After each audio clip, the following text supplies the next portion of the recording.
Today, me and Tucker are going to show you how to grow an apple tree from seed and taste some fresh apples from a tree we planted over 10 years ago.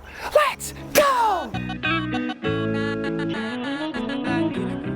When I first started gardening, I used to save the seeds from almost every fruit that I ate, in hopes to one day plant them and grow some of my own fruit trees from seed. I especially wanted to grow my own apple tree from seed because I wanted to have my own variety of apple that no one else in the world could have. In March 2013, I began mixing apple seeds into my plantings. Back in those days, I would take all different kinds of seeds, including apple seeds, put them in a bowl, mix them all together, then go out and sow them all at the same time in an area. I want to mention that in order for apple seeds to sprout, they generally have to go through a cold period of stratification in order to break dormancy. I had this happen naturally because I planted out my apple seeds in like early March. They had that cold weather, and then a couple months later, it got warmer and they sprouted. If you want to start your apple seeds indoors or in a pot, what I suggest you do is take your apple seeds, wrap them in a damp paper towel, and then put them in a plastic bag. I don't like to close the bag, I like to leave the bag just a little open so no mold forms or anything. Then put that in your refrigerator for like 6 to 8 weeks. After that, take them out and then sow them the same way you would plant any other seed. I did this for some apple seeds that I grew in pots. I then took those apple trees that I grew in pots and then transplanted them into the garden. But the best and easiest way to do it is what I talked about earlier. Put some apple seeds in the ground in like late winter, early spring, and they'll go through that whole stratification process naturally. Another great thing about planting apple seeds directly into the ground is that they'll have the ability to grow a really strong, long taproot that never has to go through the transplant process. By fall of that year, in October 2013, a number of the apple trees that I started from seed showed considerable growth and were looking strong and healthy. Out of the 5 or so that sprouted, 2 of them were standouts. They looked beautiful, they were really healthy, and I was really impressed with how much growth they had in such a short amount of time. I also had a young apple tree growing that I transplanted out in spring. This one looked pretty good, but it didn't look as healthy and vigorous as the ones that I direct sowed. After only 3 years, in May 2016, one of the apple trees that I planted from seed showed a massive amount of growth and, to my surprise, had apples growing on it. I was so excited to see this and was really hopeful, looking towards later in the year where I would be able to have my first taste of my own apple variety. In October 2016, the apples were ripe and I was able to taste my first ever apple from seed grown, my own variety. It took only 3 years from seed to harvest. When I tried my first apple, I had to make sure that I was rocking my Polyface Farm sweatshirt just to represent Joel Salatin, one of my heroes. It's October 2023, over 10 years since I first planted this apple tree from seed and over 7 years since I got the first harvest. Look at the size of this thing. And I gave it its own official name, the Prigioni Apple. Come in here and let's taste how the apples actually are. I've had them before because I've been growing this tree for a long time in the past, but look at the beauty of this. And check out who came to say what's up. Praying mantis. So these apples are ready. Look at the color. Beautiful. We're gonna get a taste of it right now. There's nothing like tasting some of your own apples, your own variety that you planted from seed so long ago. It's great to just watch it grow into such a large tree. Let's taste it.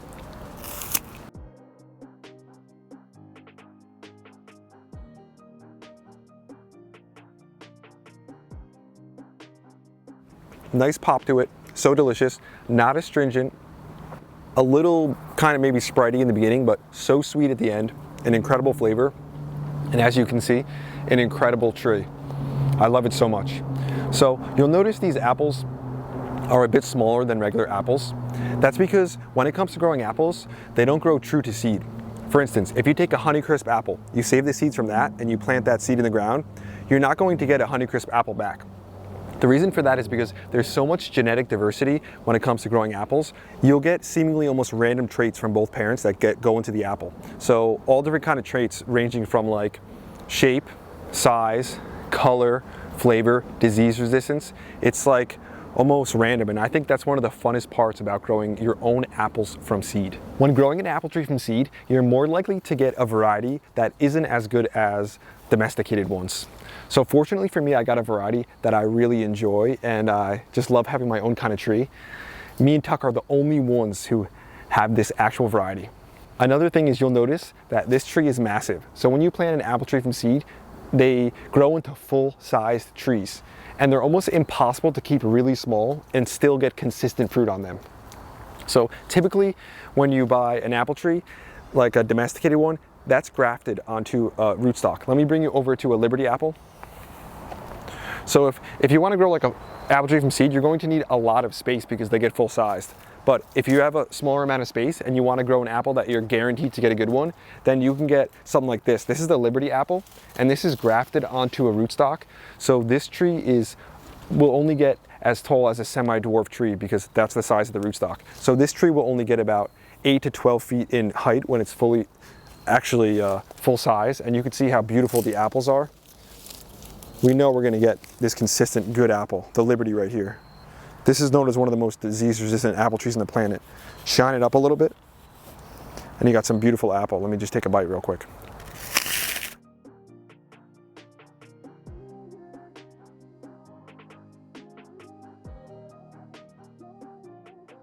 So juicy, so ripe, and so delicious.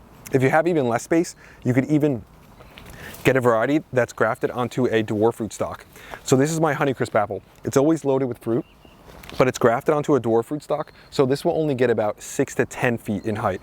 So if you have limited space, I don't suggest you plant an apple tree from seed unless you then want to graft that apple tree from seed onto a dwarf rootstock.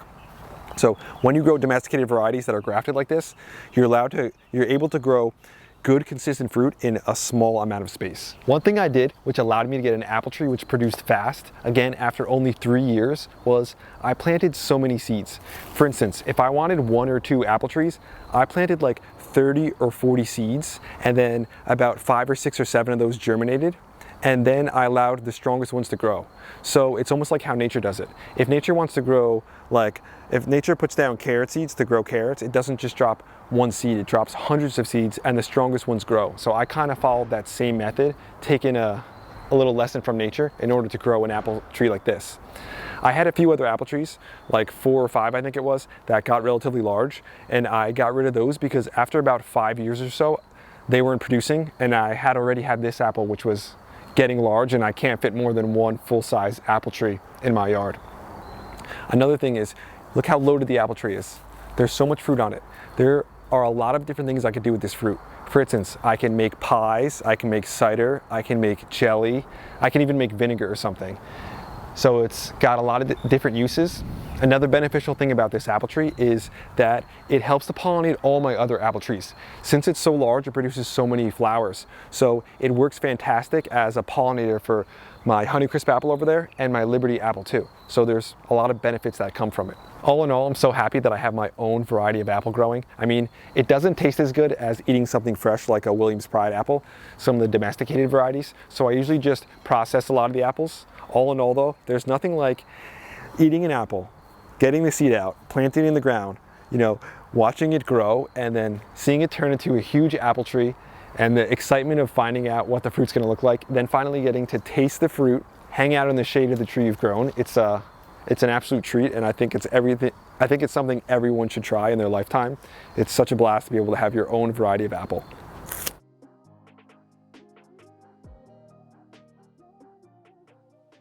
The Prigioni Apple, so good. That's today's video, growers. Thanks for watching. We hope you enjoyed it. We hope you got something out of it. Me and Tuck hope that we encouraged you and educated you a little bit about growing apple trees from seed. Again, you never know what you're gonna get, and that's like one of the greatest parts about it.